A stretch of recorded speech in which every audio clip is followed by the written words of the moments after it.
Assalamu alaikum, welcome to my channel, and this is Sir Talha again with very informative video. And without wasting any time, let's start the content.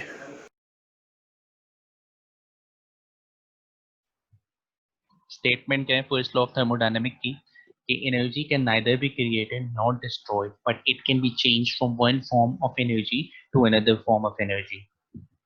Energy कभी भी destroy नहीं होती, खत्म नहीं होती, energy हमेशा change हो रही होती। ठीक है, आप हीट एनर्जी देते हो एक अपरेटस पे, एक सिस्टम को, तो हीट एनर्जी क्या कन्वर्ट हो जाती है इंटरनल एनर्जी के अंदर। ठीक है, इंटरनल एनर्जी फिर क्या करती है, अगर उसके ऊपर कोई पिस्टन हो तो पिस्टन पे वर्क करवाती है, तो ये इंटरनल एनर्जी चेंज हो गई वर्क के अंदर। ठीक है, तो चेंज ऑफ एनर्जी होती रहती है, एनर्जी डिस्ट्रॉय नहीं होती। This is the first law of thermodynamics. एक आपने यहाँ पे सिस्टम लिया,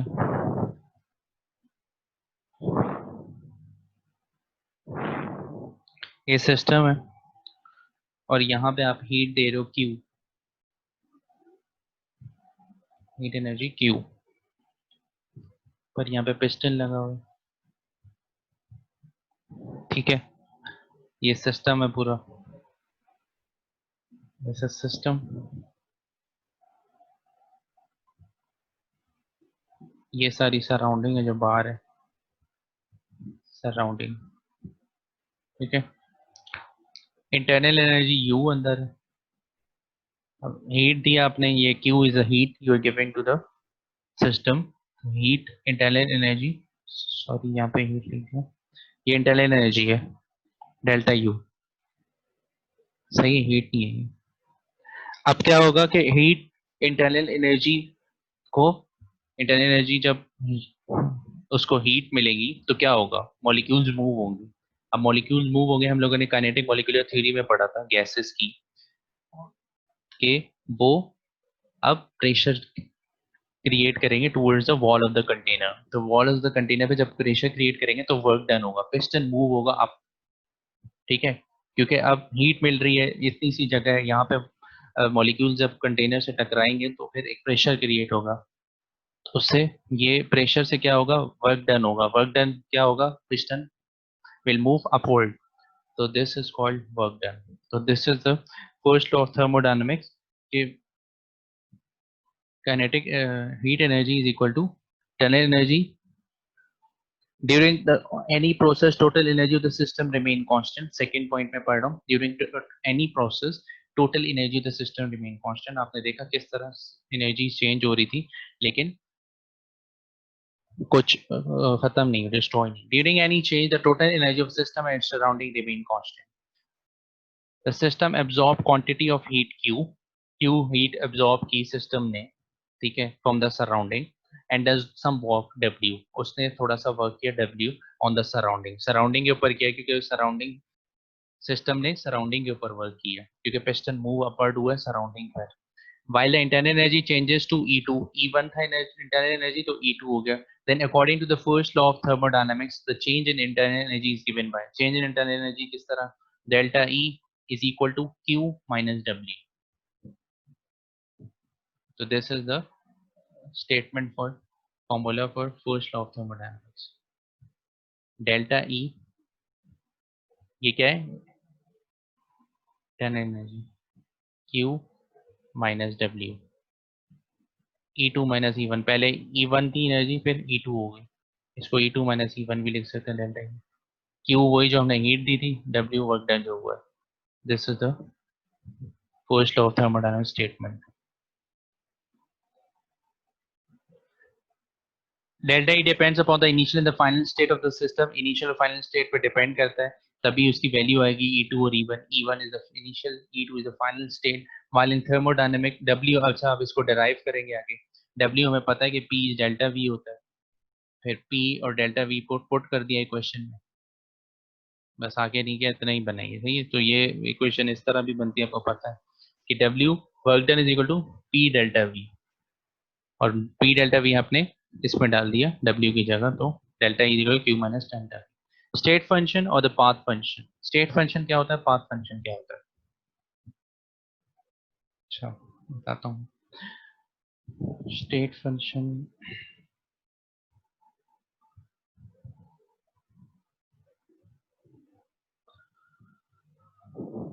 स्टेट फंक्शन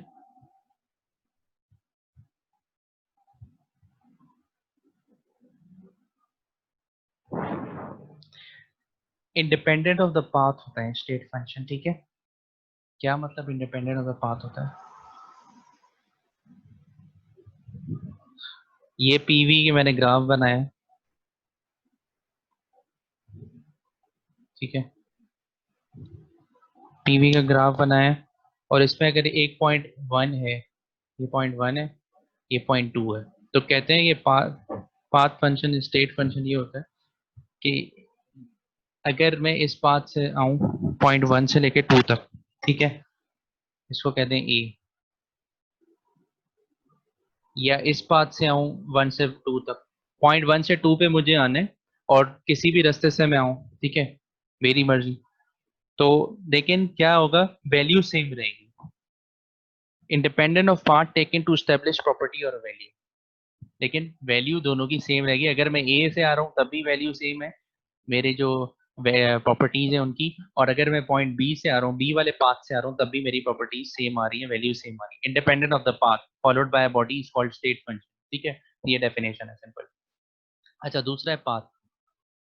पाथ में क्या होता है, इंडिपेंडेंट नहीं होती, डिपेंडेंट होती है। पाथ चेंज हो रहा है, वैल्यू चेंज हो रही है। ये 0.1 है, ये 0.2 है, ये वही पी वी है, पी वी। अगर मैं इस पाथ से आ रहा हूँ, पाथ ए, इस पाथ पे आ रहा हूँ, पाथ बी, दोनों की जो वैल्यूज होंगी वो चेंज होंगी, ठीक है। पाथ ए की वैल्यू अलग होगी, पाथ बी की वैल्यू अलग होगी। तो depend on the path taken to the establish a property और अ वैल्यू, अगर दोनों वैल्यू, अगर हाँ दोनों चीजें यहीं से आ रही है, पाथ ए से ही आ रही है, तो फिर वैल्यू सेम ही होगी। तो ये पाथ फंक्शन और स्टेट फंक्शन में डिफरेंस होता है, ठीक है। ये है क्या, पाथ फंक्शन, एक ये डिफरेंस होता है। अच्छा, और क्या डिफरेंस होता है, पढ़ लेते हैं। Path function depends on only state and or independent of path taken to establish a property or a value, ठीक है। मैंने बताया इंडिपेंडेंट ऑफ पाथ होता है, किसी भी पाथ से चाहे वैल्यू सेम रहेगी, चेंज नहीं होगी। Dependent on the path, path function का क्या लिखा हुआ है, dependent on the path taken to establish property और वैल्यू, डिपेंड करती है पाथ पर, पाथ चेंज करोगे वैल्यू चेंज हो जाएगी। कैन इंटीग्रल, हाँ, using final and initial values, can integrate using final and initial values का मतलब मैं बताता हूँ, need multiple integrals and limit of integration in order to integrate. उसका मतलब ये है, अब देखें, अगर स्टेट फंक्शन है, ठीक है, ये 0.1 हो गया, 0.2 क्या है कि can integrate using final and initial values, simple. मतलब हम लोग इसमें इंटीग्रेशन करें और यहाँ पे जस्ट लिमिट डाल दें 1 2, ठीक है, और यहाँ पे बीच में लिख दें जो भी है, और यहाँ पे डी भी लिख दें, कि यहाँ पे कुछ भी जो भी वैल्यू है बीच में एक्स लिख दें, हमें सिंपल वैल्यू आ जाएगी 1 से लेके 2 तक।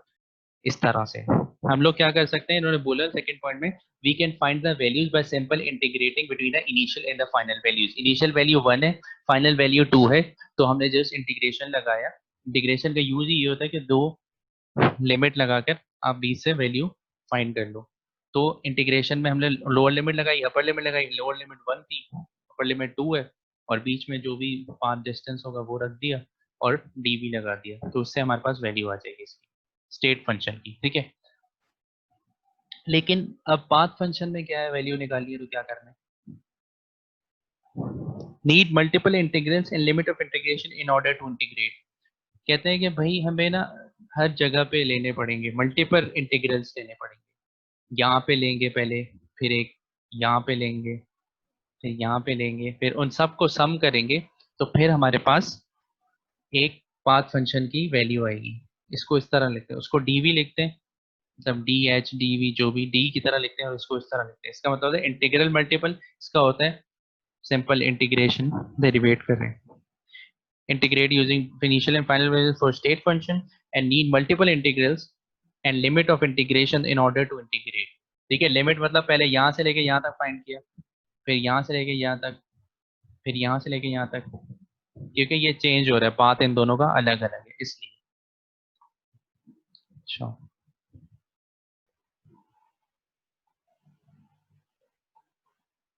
ये हो गया दूसरा पॉइंट।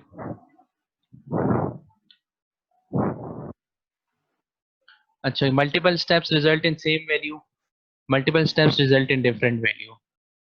अच्छा, अगर अगर वो कह रहे हैं कि अगर स्टेट फंक्शन के आप उसी तरह जैसे हम लोग पाथ फंक्शन का कर रहे थे, अगर मल्टीपल स्टेप्स में करो, थोड़े थोड़े पैचेस का डिस्टेंस लो और उसको फिर ऐड करो, तो वो कह रहे हैं तब भी सेम रिजल्ट आएगा। बेशक आप इनिशियल और फाइनल वैल्यू से डायरेक्ट कर रहे हो या आप थोड़े थोड़े डिस्टेंस का अलग से कर रहे हो, तो आंसर सेम आएगा फॉर स्टेट फंक्शन। लेकिन मल्टीपल स्टेप्स में जो पाथ फंक्शन के लिए होगा तो वो तो डिफरेंट ही आएगा, क्योंकि वो ऐसे भी डिफरेंट आएगा। Based on establish state of system temperature, ये सारी स्टेट फंक्शन हैं, temperature, pressure, amount and identity of a system. Based on how the state of system was establish, ये किस पे बेस करता है, सिस्टम बना कैसे था, एस्टेब्लिश कैसे होता है पाथ फंक्शन। और स्टेट फंक्शन किस पे बेस करता है, टेम्परेचर पे, प्रेशर पे, अमाउंट पे, कितने अमाउंट ऑफ सब्सटेंस है, और identity of a system, system की क्या आइडेंटिटी, क्लोज है, ओपन है। अब ये सारी एग्जांपल है इनकी, स्टेट फंक्शन की और पाथ फंक्शन की। स्टेट फंक्शन हमेशा अपर केस लेटर से शो करते हैं, just like energy, enthalpy, internal energy, you, Gibbs free energy, ये सारी एग्जांपल ऑफ स्टेट फंक्शंस हैं। और ये है वर्क, हीट, दिस और path function. Thermodynamic processes, processes क्या थे, आइसोबैरिक प्रोसेस। क्या होता है आइसोबैरिक प्रोसेस में, प्रेशर रिमेन्स कांस्टेंट, प्रेशर को जीरो कर देते हैं, फिर उसी वैल्यू में उसी जो इक्वेशन थी स्टेटमेंट की, इक्वेशन जो थी फर्स्ट लॉ ऑफ थर्मोडायनामिक की, उसमें आप प्रेशर जीरो डालते हो, उसकी पूरी डेरिवेशन है, छोटी सी है, तो वो करने की जरूरत नहीं है, बस आपको फाइनल रिजल्ट याद होने चाहिए तो क्या आता है।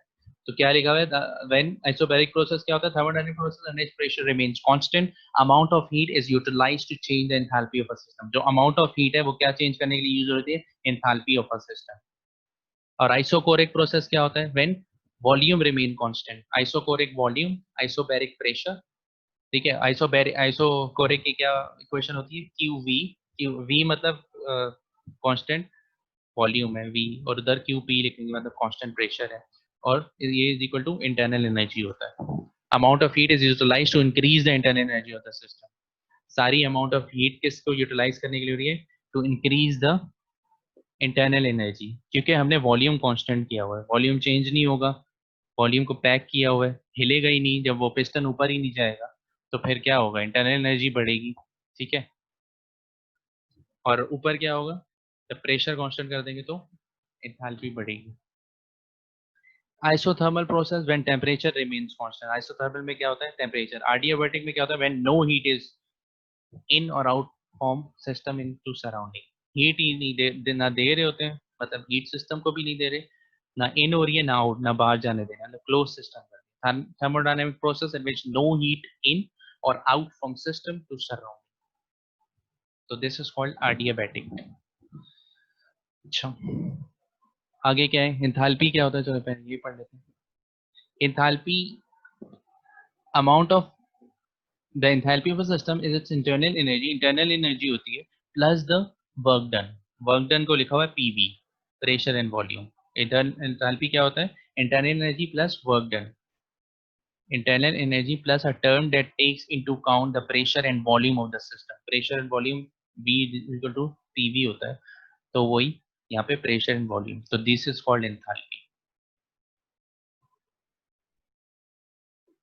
अच्छा, अब क्या है Hess law, Hess law of constant heat summation. Hess law तो बस यही था कि amount of heat evolved or absorbed in any chemical reaction is constant is independent of the method followed, कि अमाउंट ऑफ हीट जो होती है वो बेशक इवॉल्व हो या एब्जॉर्ब हो, ठीक है, किसी भी केमिकल रिएक्शन के अंदर वो कांस्टेंट होती है और independent of the method follow. अगर कह रहे हैं कि अगर सिंपल इसका ये था,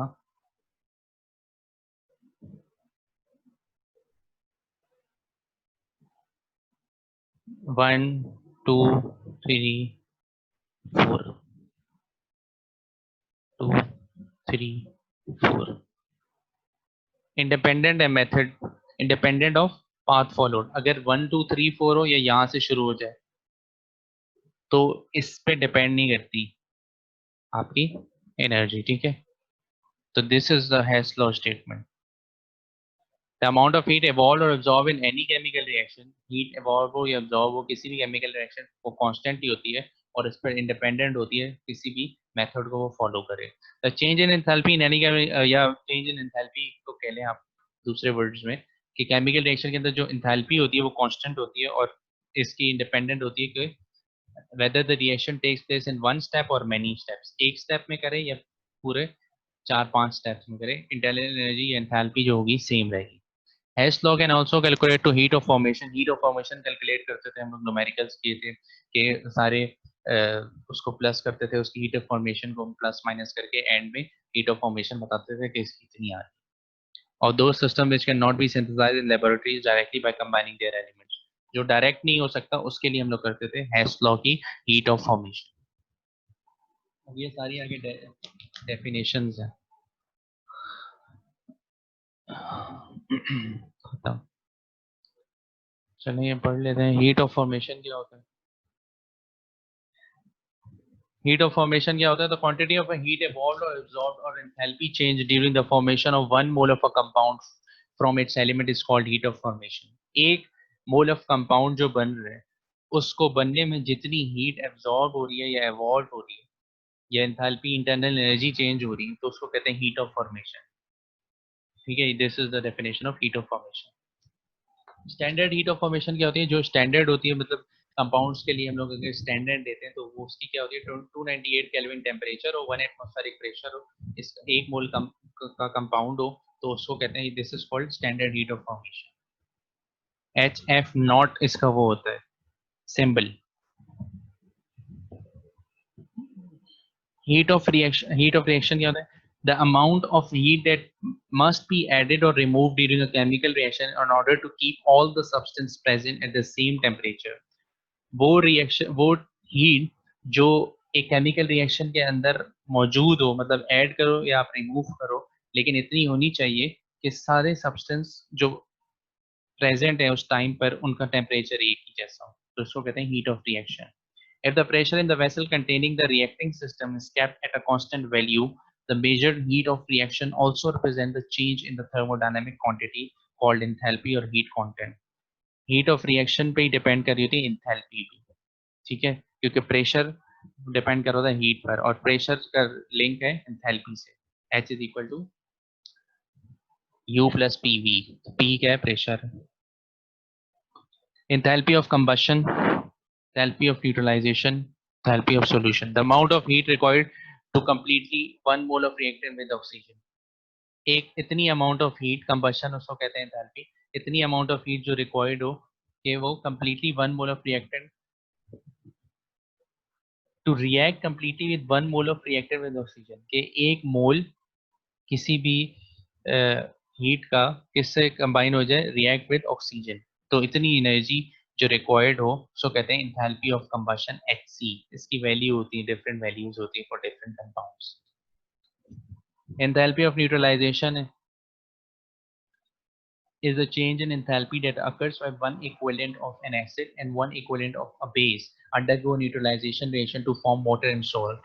It is a special case of enthalpy of reaction. ये enthalpy of neutralization जब ये इतनी एनर्जी रिक्वायर्ड हो जो एक acid when one equivalent of acid and one equivalent of base undergo neutralization reaction to form water and salt। जब acid और base मिलके वाटर एंड सॉल्ट बनाते हैं तो जो इंटरनल एनर्जी जो उनके दरमियान होती है उसको कहते हैं एंथैल्पी ऑफ न्यूट्रलाइजेशन, HN। और इसी तरह एंथैल्पी ऑफ सॉल्यूशन क्या होता है? Enthalpy of solution or dissolution or heat of solution is enthalpy change associated with the dissolution of a substance in a solvent at constant pressure resulting in infinite dilution। dissolution of a substance के लिए solution को break करने के लिए जो use होती है उसको कहते हैं enthalpy of a solution। पढ़ लिया ये सब चीजें, पढ़ने की चीज है, डेफिनेशंस हैं। टनल एनर्जी, टनल एनर्जी हम लोगों ने पढ़ लिया। चले, tunnel energy of a thermodynamic system is a state function, state function होता है, हमने पढ़ लिया। which strictly depends upon the initial and the final states of a system। ये डिपेंड करता है इनिशियल और फाइनल स्टेट पर, ऊपर भी पढ़ चुके थे फर्स्ट लॉ पे। स्टेट फंक्शन है, तो इससे भी पता लग रहा है कि दोनों स्टेट पे डिपेंड करता है, इनिशियल और final. The change in internal energy of a system is the amount of energy exchange bye a system with its surrounding.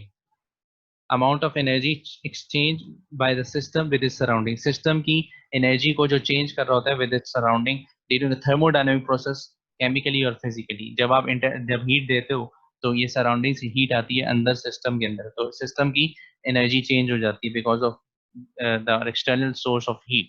तो अंदर की चेंज हो रही है और उससे फिर बाहर की से अंदर की सराउंडिंग की से सिस्टम की जो एनर्जी चेंज हो रही है उसको इसलिए कहते हैं इंटरनल एनर्जी. तो ये चेंज होता है, ठीक है, E1 से E2 तक. Change in internal energy of a system is equal to the difference between the final internal energy and the initial internal, E2 minus E1. Change in internal energy delta E होता है. In the light of the first law of thermodynamics, change in internal energy of a system is equal to the difference between the heat absorbed or released by a system and the work done. वही लिखा हुआ है कि delta E the change in amount of heat absorbed or released or and the work done. Colligative properties पढ़ लिया हम लोगों ने. होमोजेनियस सिस्टम कौन से होता है? होमोजेनियस सिस्टम जो सेम होता है. System which consist of a single phase is term as homogeneous. Single phase जिसका होता है. Mixture of air and water, water vapours एक ही फेज है सिंपल, और वाटर प्लस अल्कोहल दोनों लिक्विड है, वाटर भी अल्कोहल भी, तो this is called homogeneous system. जिसमें सिंगल फेज हो, liquid liquid, gas gas. So this is heterogeneous, different phases, two or more phases. A system which consists of two or more phases called heterogeneous. Water plus steam, water liquid, steam gas. Ice plus water, ice is a solid, water is a liquid. Water plus oil, water भी liquid है लेकिन oil भी liquid है, लेकिन different इनके properties different है.